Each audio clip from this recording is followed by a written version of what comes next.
Kars, a city where Turks and Armenians had lived side by side for countless years, a city that had been occupied by Russian troops for a long period.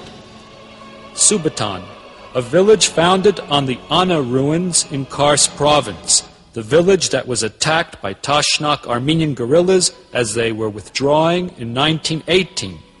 Subotan was then home to both Turks and Armenians. The Armenian guerrillas singled out the Turkish residents and butchered them with axes and bayonets. The bodies of women and children were later seen piled up in the streets.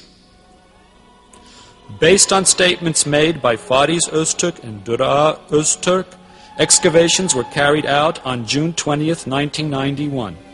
A mass grave was revealed containing the remains of 570 massacre victims, the majority of them women and children. Together with the skeletons, children's clothing, small necklaces, copper coins, children's hairpins, and buttons were found. These items are exhibited in the massacre section of the Kars Museum. Van, one of the most beautiful cities in eastern Anatolia. Lake Van, helping to make this region even more beautiful. For centuries, Turks and Armenians lived in this region together. Van also experienced the Russian invasion, which had Armenian support. The Armenian guerrillas did not miss this opportunity either. They scoured the countryside around Zeve village and herded some 2,500 people into houses and barns in that village. Those who resisted them were killed on the spot with axes and bayonets. Those who did as they were told were burned alive, including women and children. Information given by one survivor of this tragedy, Ibrahim Sargin, led excavators to a mass grave on April 4th, 1990. The skulls were noteworthy for the splits, cracks, and burns on them. Daggers, Ottoman necklaces bearing Sultan Reshid's monogram, amulets, copper coins, and glass buttons found with the skeletons showed that these unfortunate people were Turks. In another case, human skeletons were turned up in a place called Çavuşoğlu Samanlıoğlu, near the town of Erzurum. These skeletons were analyzed by Professor Metin Özbek, who concentrated on 8 skulls. Using a physical anthropology technique known as the skull index, Professor Özbek determined that 7 of the 8 skulls belonged to members of a racial group in which Turks are included. The 8th skull was judged to be that of a young Armenian woman, racially classified as Eastern Dinaric, approximately 18 years of age. These remains are on display in the massacre section of the Van Museum. Iğdır, a green, fruitful meadow at the foot of Ağrı Mountain bordering Armenia. Iğdır was also occupied by the Russians. During the Armenian massacre, approximately 90 people were forced out of Oba village, and those who resisted were tortured. With their hands tied behind their backs, they were made to lie face down in a locked room. They too were burned alive. This massacre is referred to as the Oven Roof Massacre.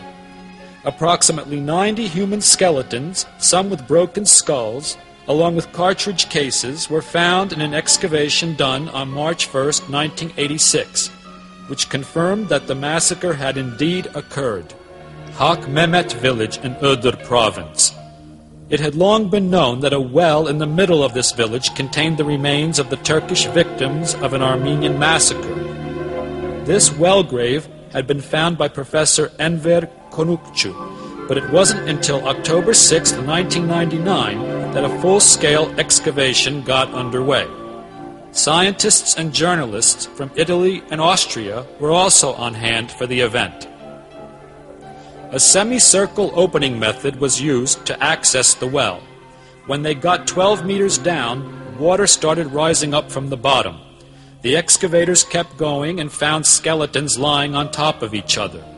At the muddy bottom of the well, they came upon the skulls, arm, leg, and rib bones of about 80 people.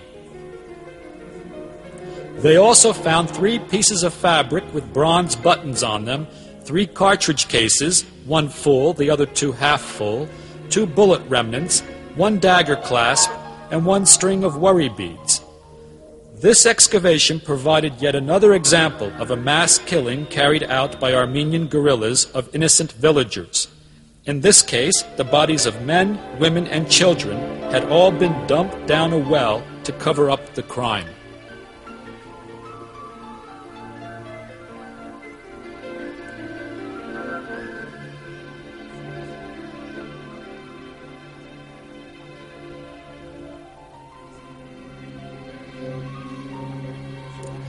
After the First World War came the Turkish War of Independence, which ended in victory for Turkey under the leadership of Mustafa Kemal Atatürk. Under the Lausanne Treaty, the non-Muslims living in Turkey were granted official minority status. Years later, however, in the 1970s and 80s, Armenian extremists resurfaced to begin a terror campaign of assassinations of Turkish diplomats. Armenian aggression can also be seen in neighboring Azerbaijan, which has lost a significant portion of its land to Armenian invaders. More than 1 million Azerbaijani Turks have had to flee and become refugees in their own country.